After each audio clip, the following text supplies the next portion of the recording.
Hello and welcome, and in this video we're going to be going over SMTP TLS Reporting, or TLS-RPT for short.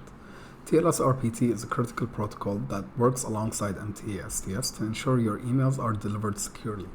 By providing detailed feedback on email deliverability issues, TLS-RPT helps domain owners maintain the integrity and confidentiality of their communication.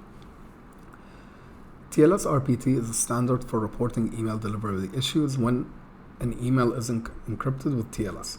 Its importance in email authentication goes hand in hand with the reason for enabling TLS encryption for emails. TLS encryption ensures that every email sent to you gets delivered securely.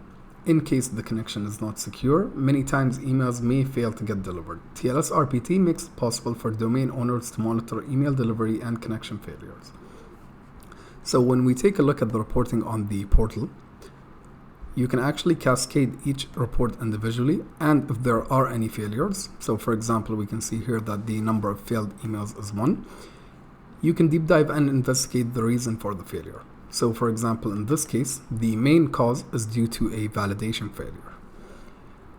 When these things do come up, you're able to quickly troubleshoot them, fix them, and you can continue with ensuring that all of your incoming emails are delivered through a TLS encrypted line, preventing man-in-the-middle attack.